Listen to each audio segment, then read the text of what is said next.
Guys, hubungan antara negara Indonesia dengan Rusia sudah terjalin sejak pemerintahan zaman Soekarno lagi. Hubungan Indonesia ini bisa dibilang sahabat rasa sekutu kerana Rusia yang selalu membantu Indonesia untuk peremajaan alutsista. Sampai Menhan Prabowo diundang ke Rusia untuk merayakan Hari Kemenangan Uni Soviet. Jom kita saksikan video ini sama-sama. Assalamualaikum warahmatullahi wabarakatuh dan salam sejahtera kembali lagi di Tengkuruk Channel guys. Terima kasih kepada anda yang bertandang ke Tengkuruk Channel. Untuk makluman anda yang baru ke channel ini channel adalah channel berbentuk video reaction. So guys, kali ini saya akan react satu tajuk video yang menarik, yaitu Indonesia Rusia bersatu bangunkan kekuatan pemersenjata. Wow. Inilah manfaatnya apabila menjalani hubungan diplomatik yang baik, terutamanya pada negara yang mempunyai kekuatan militer yang luar biasa. Ayo guys, jom kita saksikan video ini. Dan sebelum itu, untuk makluman anda, ini video saya tengok daripada channel Khusus Militer. Kepada anda yang menonton video ini, jangan lupa like, komen dan juga subscribe Khusus Militer, kerana banyak dia kongsi berkaitan dengan berita kemiliteran. Ayo guys, sama-sama kita sokong, sama-sama kita support. Jadi jom kita saksikan video ini sama-sama. Oh, ini awal-awal lagi kapal selam. Oh, wow, peluncur. Ini Halo peluncur Sobat roket, Barbar, guys. hari ini admin akan membahas berita sangat-sangat menarik untuk dibahas. Hubungan antara Indonesia dan Rusia semakin dekat soal perkuatan militer. Antara lain latihan perang bersama, pengadaan alutsista, dan lain-lain. Nah, melihat diplomasi antara kedua negara ini, Rusia dan Indonesia, semakin kuat. Subianto. Karena Indonesia diwakili Menteri Pertahanan Prabowo diundang ke Rusia untuk merayakan Hari Kemenangan Uni Soviet. Nah, kehadiran Menteri Pertahanan Prabowo ke acara kemenangan. Selain Prabowo, sejumlah pejabat tinggi negara lain juga turut hadir. Uni Soviet itu di Rusia ini membuat Indonesia tidak bisa dipandang sebelah mata bosku. Bahwa kedekatan Rusia dan Indonesia ini semakin meningkat. Betul. Menteri Pertahanan Prabowo diundang sebagai satu-satunya pejabat Asia Tenggara di parade ulang tahun ke-75 kemenangan Rusia di Moskow. Nah, ini artinya hubungan Indonesia penting bagi Rusia dan sebaliknya. Perwakilan 27 negara dipastikan hadir dalam peringatan Hari Kemenangan Uni Soviet atas Nazi yang ke-75 tahun. Rusia akan panggil negara-negara ternyata nama guys. Menteri Pertahanan Republik Indonesia, Menteri Pertahanan Prabowo Subianto, ada dalam kalau ini bergabung guys, negara-negara ini memang super power nih guys. Kalau saya tengok nih, satu daftar final Rusia, atau tamu Indonesia, undangan mana lagi Presiden negara? Rusia, yaitu Vladimir Putin. Mana defense boy Pak Putin? Putin. Baru pertama kali ini Indonesia diundang untuk menyaksikan berbagai alutsista di Rusia. Nah, apakah mungkin Prabowo akan melirik alutsista mematikan dari Rusia? Tengok besarnya. Entah itu rudal-rudal balistik antar benua yang bisa menghantam sasaran satu kabupaten. Ini kalau meletup rudal-rudal seperti inilah yang dibutuhkan setiap negara yang lagi panas. Nah, untuk Indonesia saat ini adalah negara yang dominan membeli alutsista untuk bertahan atau pertahanan. Karena Indonesia adalah negara yang menjunjung tinggi perdamaian dunia. Nah, maka dari itu Indonesia kemungkinan besar belum membutuhkan soal persenjataan semacam rudal penyerang atau rudal balistik antar benua. Namun Indonesia sangat-sangat membutuhkan rudal anti udara, yaitu rudal seperti S-400 atau S-300. Wahai, super power betul ini. Nah, pertahanan udara kelas berat ini kemungkinan sangat dibutuhkan di Indonesia. Mengingat Laut China Selatan lagi memanas saat ini. Adanya kekuatan besar antara Amerika dan Indonesia perlu menambah alutsista dan juga kekuatan militernya perlu diperkuatkan lagi guys, sebab Laut China Selatan sentiasa diganggu oleh China guys. China lagi baris tegar. Nah, apakah Menteri Pertahanan Prabowo menghadiri undangan ke Rusia, melirik S-400 Rusia? Nah, Su-35 aja belum beres. Tengok Su-35. Pesawat tempur Sukhoi Su-35 ini sangat paten bila dimiliki Indonesia. apalagi betul. ditambah dengan kekuatan pertahanan udara S-400. Tapi jika Indonesia memiliki rudal S-400 bahaya juga bosku, karena Indonesia memiliki pesawat tempur buatan Amerika yaitu F-16. Bisa jadi rudal S-400 nyasar ke F-16. Nah, tidak bisa dianggap biasa Gitu ya? bahwa baru pertama kali ini Rusia mengundang Indonesia untuk hadir di hari Ini kali kemenangan pertama Uni Soviet atau Rusia diundang itu. Apakah ini Indonesia yang ya. dinamakan Tapi saya ingat zaman Presiden Soekarno sebenarnya sudah diundang nih di Uni Soviet ya, ketika itu sebelum bertukar nama pada Rusia. Jadi artinya sejak zaman pemerintahan Prabowo Subianto nih rasanya jumlah kita sahabat sambung. rasa sekutu? Coba kalian renungkan bosku. Suatu hal negara sudah pasti membutuhkan banyak sahabat untuk bekerja sama dan saling membantu. Betul, Walaupun inilah kita kaya, saatnya. kita tidak akan bisa hidup sendirian bosku. Pasti akan Betul. membutuhkan yang namanya sahabat. Wah nih, ini zaman-zaman Najib lagi nih guys. Nah, Indonesia memiliki Rusia sebagai salah satu negara Ini terkuat di Presiden dunia. Indonesia. Rusia atau sebelumnya Uni Soviet yang selalu menolong Indonesia. Rusia atau yang sebelumnya Uni Soviet yang selalu menolong Indonesia di masa-masa sulit waktu Dulu Uni Soviet ya, Rusia nih. itu Selalu di bantu sisi Indonesia. Itulah Sejak zaman namanya Soekarno sahabat lagi yang bosku. saya tahu. Rusia adalah negara yang besar dan kuat sebanding dengan Amerika. Tidak ada ruginya betul jika tuh. Indonesia bersahabat dengan negara-negara maju seperti Rusia.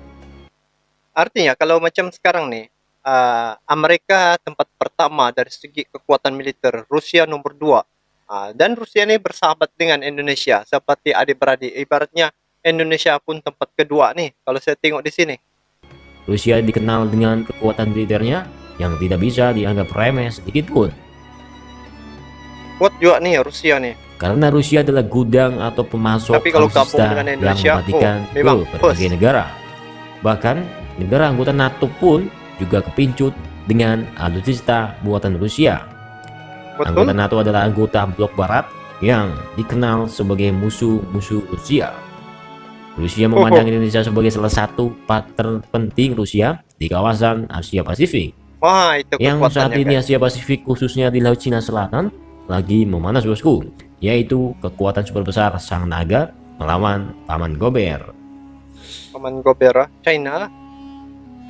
Meningkatnya ketegangan di kawasan dekat Indonesia di Laut Cina Selatan ini harus atau perlu diwaspadai oleh Indonesia karena kemungkinan perang antara Amerika dan China ini bisa terjadi. Nah, berbagai ketegangan di Asia China ini dengan sangat-sangatlah Amerika. mengerikan bosku.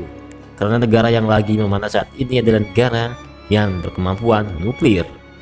Contoh saja China seperti dengan Amerika India lah. dan China, Dorong Korea Utara bersahabat dan baik Korea nih, Selatan, China dengan belum Amerika. lagi China.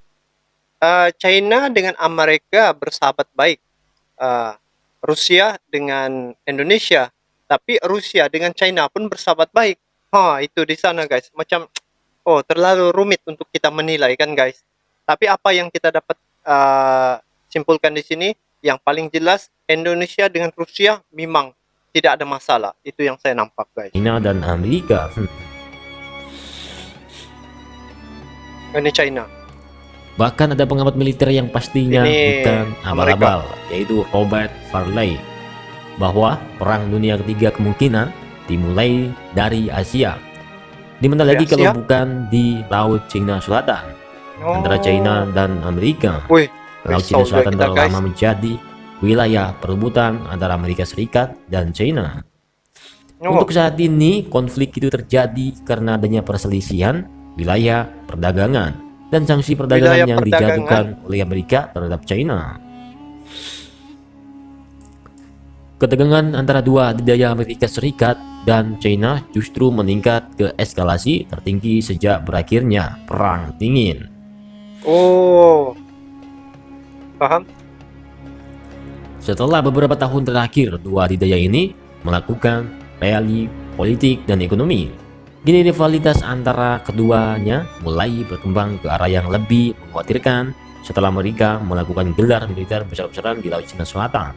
Oh, begitu. Bahkan Amerika sudah mengumpulkan persenjataan besar-besaran ke Laut Cina Selatan. Sedangkan Tapi bagi Amerika China, dengan Laut Indonesia Cina juga Selatan adalah sahabat baik, garis guys, merah sebenarnya. yang pasti akan dipertahankan hidup dan mati. China tidak takut kepada siapapun negara itu. Dan China tidak main-main. China selalu siap perang melawan negara-negara yang menolak klaim sepihak oleh China itu. Begitu ya. Nah, melihat ketegangan antara kedua negara China dan Amerika berbuntut panjang ini yang bisa memicu perang dunia di Laut Cina Selatan, batas Laut Indonesia. Oh, Nah, jika perang Amerika dan China pecah lantaran gimana dengan Indonesia? Namun jangan khawatir. Kemungkinan Pulau Natuna sudah terisi persenjataan yang bisa menangkis rudal-rudal yang kemungkinan saja menyasar ke Natuna. oh, iyalah, ada China ada buat sana pengkalan Indonesia harus tenteraan, memiliki nih kan? bos persenjataan anti udara yang canggih karena potensi perang Cina di Laut Cina Selatan ini menghimbas ke Natuna karena Natuna adalah perbatasan Laut Cina Selatan. Maka dari itu Natuna harus diisi dengan banyak pesawat tempur canggih dan rudal pertahanan dan rudal-rudal penyerang yang banyak untuk mengantisipasi serangan pesawat tempur musuh. Iyalah. Nah, kembali ke pembahasan soal Menteri Pertahanan Prabowo berkunjung ke Rusia. Apakah kunjungan Ini Menteri Pertahanan Menteri Prabowo ke Prabowo. Rusia kemarin apakah membahas soal pembelian pesawat tempur Su-35? Prabowo Aha. sempat melakukan kunjungan kerja ke Rusia. Dalam Tapi dia kunjungan nampaklah itu, senjata-senjata Prabowo di menemui Rusia, kan? Kementerian Rusia. Dalam kunjungan kerja tersebut tersiar kabar perihal rencana pembelian 11 unit Sukhoi Su-35. Namun, rupanya kabar ini belum dibicarakan lebih lanjut pada pertemuan Juni ini. Oh, Apakah Menteri Pertahanan Prabowo lebih memilih pesawat tempur generasi kelima Su-35, yaitu oh, cantiknya, Su-57 guys. dibandingkan Oh, Su-35? Admin juga tak tahu bosku, ini adalah rahasia negara. Iyalah, rahasia negara. Kemudian pada bulan Mei lalu tersiar kabar dari laman stasiun televisi milik Kementerian Pertahanan Rusia. Itu ya. Rosoboronexport perwakilan negara untuk ekspor atau impor produk dan teknologi pertahanan Rusia Oh, ini lagi. meliris Pesawat apa lagi informasi nih? terkait Sukhoi Su-35. Oh, lolo. Perusahaan tersebut meyakinkan Ini, mampu Su-35. memenuhi kebutuhan Indonesia akan pesawat tempur multiguna tersebut. Oh, Rusia menjanjikan siap memenuhi apapun permintaan Indonesia terkait Su-35. Dalam pemerintahan itu, Rusia turut menyinggung Amerika Serikat. Menurut mereka, upaya Amerika menekan negara-negara lain, termasuk Indonesia, untuk membatalkan akuisisi Sukhoi Su-35 tidak dapat diterima dan merupakan manifestasi dari kompetisi yang tidak adil dari Amerika.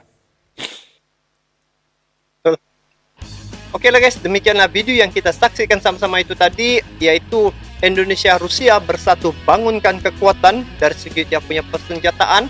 Sekiranya digabungkan antara Rusia dengan Indonesia, maka kekuatan itu adalah lagi kuat guys. Dan kalau kita tengok daripada kekuatan militer yang terkuat di dunia, pertama adalah Amerika, yang kedua adalah Rusia.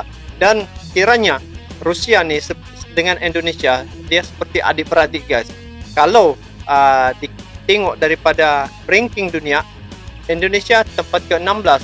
Tetapi sebenarnya pada hakikatnya kalau bergabung antara Indonesia dengan Rusia ni, maka Indonesia juga mendapat tempat kedua sebab dia akan macam adik-beradik itu. Jadi sebenarnya Rusia ni sentiasa membantu di Indonesia dan hubungan diplomatik itu sangat baik sejak zaman pemerintahan Soekarno lagi guys. Sehingga hari ini zaman Prabowo Subianto, hubungan itu masih kekal terjalin dengan baik. Jadi tidak heranlah kiranya setiap permasalahan yang dihadapi oleh Indonesia, Rusia salah satu negara yang akan turun tangan untuk membantu menyelesaikan masalah seperti apa yang berlaku di Natuna. Rusia mengambil pendekatan untuk bekerja sama dengan Indonesia untuk pengeboran minyak di Natuna. Jadi kurang-kurangnya apabila negara asing nampak ada Rusia di sana, dorang akan rasa segan. Jadi itu pandangan saya. Jadi bagaimana pandangan kalian terkait dengan isu ini? Bolehlah komen di bawah. Itu saya untuk kali ini. Kita bertemu lagi di video akan datang. Assalamualaikum warahmatullahi wabarakatuh.